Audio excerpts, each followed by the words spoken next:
If your team's colors are green and white exclusively. Yes. You won the draft. You won the draft. You won the draft. Green and white, Jets and Eagles. I'm going to start with the Eagles. Eagles fans, y'all better listen up and turn your volumes up. You won the draft for this reason, but more importantly, this is what nobody's telling you. Okay. A.J. Brown, we all understand what A.J. Brown means for the Philadelphia Eagles. Why did the Eagles win the draft? Because Howie Roseman, general manager, he's done this. He's realized that he doesn't know enough about wide receivers coming out of college, so he says, let me get a proven young vet. I like that.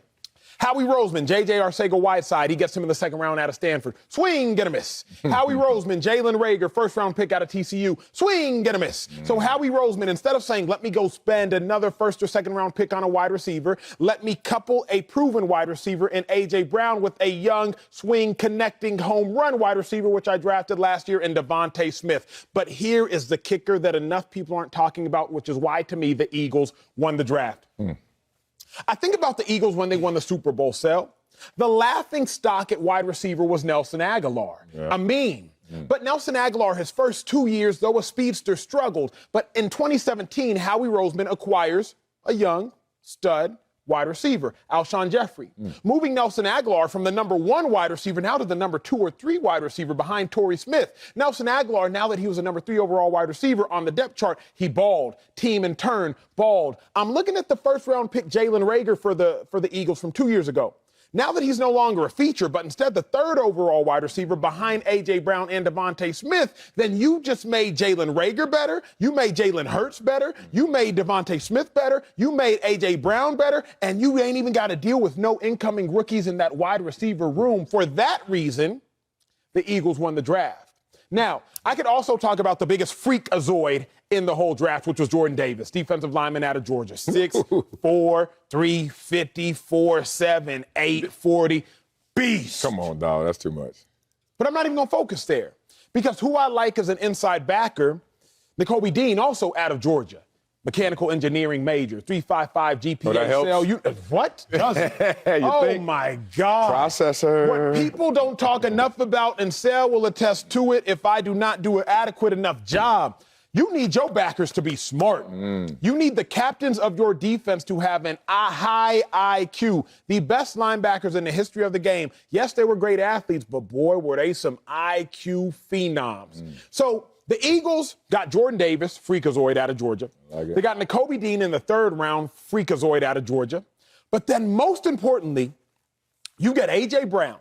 And you get A.J. Brown, who's 24 years of age, 2,000-yard seasons through his first 3 seasons. Couple him with Jalen Hurts. Couple him with Devontae Smith. Couple him with Miles Sanders. Couple him with Dallas Goedert. Couple him with Jalen Reagor. Then I look at the Eagles' skill positions, and I say Miles Sanders, 2nd-round pick. Dallas Goedert, 2nd-round pick. Devontae Smith, 1st-round pick, Heisman winner. A.J. Brown, former 1st-round pick. Jalen Reagor, former 1st-round pick. Jalen Hurts, 2nd-round pick. You have all the talent you need. The Eagles won the draft because they put a comfortable mattress for Jalen Hurts to lay on, and now he better sleep peacefully. Not going to argue with that one. We'll talk about the Jets pick and those picks later. But I got a team that I think they had an even greater draft than the Eagles. I'm going with the Detroit Lions. Let me start with the Detroit Lions because the prospects that they got is going to be prospects for impact.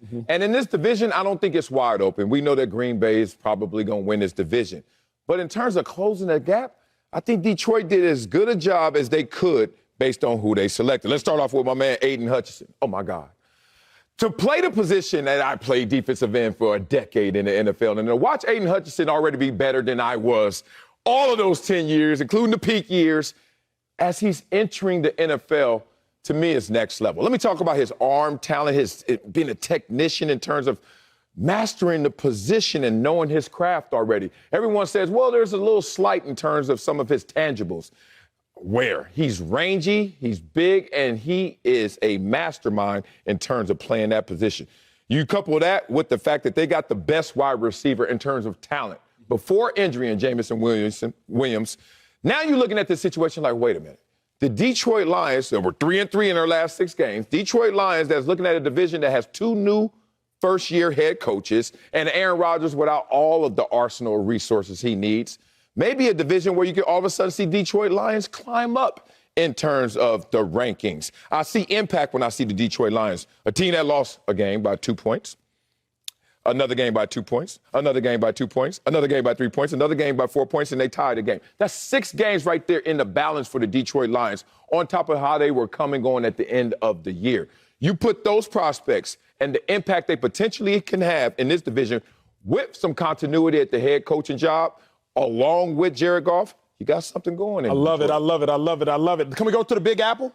Oh, I thought we were going to the big board, too. I was like, well, I got my shoes on. Can we go to the Big Apple first because the New York Jets. New York Jets. If not for my partiality to the Philadelphia Eagles, New York Jets won the draft. So you go out there and you get maybe the second best wide receiver, if not the best, in Garrett Wilson. Yeah. Then beyond that, you get Sauce Gardner, who to me, when you talk consistently, best defensive back, cornerback particularly in the draft. I love me some Derek Stingley, but if y'all know college ball, he had been injured. Then you got ACC Defensive Player of the Year, 11.5 sack guy Jermaine Johnson. But here's why, if you are a Jets fan, you argue you won the draft. Because the question for the Jets has always been quarterback. Always and forever, it has been quarterback. The Jets have never set a quarterback up for success as long as I remember Jets, Jets football. Let me talk about one of my dearest friends, Mark Sanchez, friend of the show, but obviously close friend of mine. He wasn't set up for success offensively. His defense, baller. He'll tell you that. His running game, baller. He'll tell you that. But it's not as though he just looked out at all of his skill position and had a plethora of young talent. Let's talk about Geno Smith. When Geno Smith was a second-round pick to the Jets, he didn't have nobody out there to throw to. Now we can talk about Sam Darnold, top 5 overall selection just 4.5 years ago. And you look at Sam Darnold, and once again, he failed because he did not have much help. Now, I'm not going to absolve Sanchez, Darnold, Geno, and everybody and their mama in between of their blame, but I will say they didn't have a ton of help. Now you look at Zach Wilson. Zach Wilson now has Breece Hall, who was unequivocally the best running back in the draft. They drafted him in the second round. You go out there and you get Wilson in the first round, and now you look around and you actually have talent on that roster. Joe Douglas said, if they sorry, that's on them. But I did my part as the GM of the Jets. So I think Joe Douglas and the Jets, truth be told, all things considered, they won the draft, particularly as it pertains to just drafting picks, right? The Eagles, they got A.J. Brown. The Cardinals, they got Hollywood Brown. But as it pertains to just drafting players, Marcellus, Wiley, I think the Jets. Okay, Kobe Bryant on line 1 talking about, hey, man, you sure you know who the best corner in the draft was? Because he was a beast. He was nice and sensitive. He was nice, yeah, especially on the man-to-man coverages. All right, well, it wasn't all positive. Let's shift gears right here. Not everybody in narrative looked like they won the draft. So, Acho, who was the biggest loser of the NFL draft? I have some team names here. But here's where I got to start. Lamar Jackson. Don't do it. Already? Lamar Jackson. And we know Lamar Jackson was the biggest loser of the draft because, truth be told, Sel, he told us. You saw him tweeting during the draft. WTF? You saw him tweeting during the draft, crying emojis. If you all do not recall, Hollywood Brown, speedster, former first-round pick for the Ravens, traded to the Arizona Cardinals. Now, beyond the talent that left the Baltimore Ravens, I'm thinking about the camaraderie. Now, Sel can attest to this. Sel, who was your best friend in the league? Probably one guy that comes to mind instantly. God, yeah, it was crazy. Gabe Northern comes to mind. Sam Rogers right behind him, right? So you got guys in the league. You got guys in the league. Yeah. I got Jordan Hicks. I got Earl Wolf. I got Chris Marigold, Zach Ertz. But, you got 2-3 names. Yeah. Hollywood Brown is Lamar Jackson's guy. And when you play a lonely position like quarterback, your wide receiver is your best friend on and off the field. So go-to guy. Supposed to grind together, supposed to get it together, supposed to come out together. And at the end of the day, Hollywood Brown is now gone, and Lamar Jackson clearly did not know. For me, still, he loses his big-time playmaker, and keep in mind, Lamar Jackson ain't been paid yet. Yeah. So Lamar Jackson ain't been paid, Sel, and he lost his deep threat. I understand that Mark Andrews is a beast. I understand that Rashad Bateman, first-round pick last year, should do numbers. I understand you getting a lot of running backs coming back from injury, but you lost a dude who can take the top off of a defense. That's a big L. Yeah. Look, let's talk about Lamar Jackson before I get to my loser in the draft. Lamar Jackson, that was a little theater as well because he knew he was losing Hollywood before the draft. But he waited to the draft to actually go out there and say it in terms of fan impact. What the F?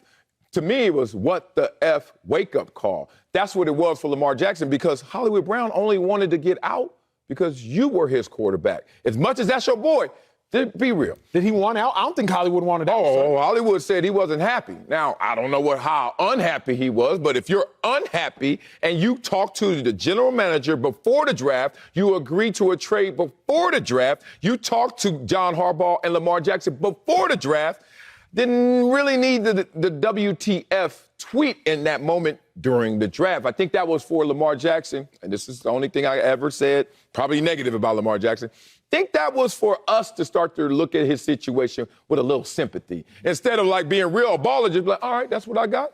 All right, we're going to go get this. We'll figure this out. But my loser is not there. It's quarterback position. My man Justin Fields, oh, my God, with the Bears. It's interesting if you look at what they needed. Talk to me. All right, they went defensive backs twice in the second round. Good dudes. Two ways to skin this cat playing football. Either A, we're going to outscore you, or B, we're going to make sure our defense doesn't allow you to score. Mm-hmm. They're choosing the latter, which is fine. But Justin Fields, I think right now he's still under indictment in terms of how he is at the NFL level. So I don't think it serves him well to not have more weapons than he does right now. They drafted in the third round, VJJ. We know respect, but he's kind of more like Darnell Mooney on the team already in terms of like pop. And a lot of people thought he was a day 3 choice. They choose him in day 2. Interesting there. All I'm saying is Justin Fields hasn't been properly surrounded with everything he needs when people are still questioning Justin Fields. I know he's young. I know he has tremendous upside and tremendous talent level. But right now, I don't think that they addressed everything they needed at the Bears.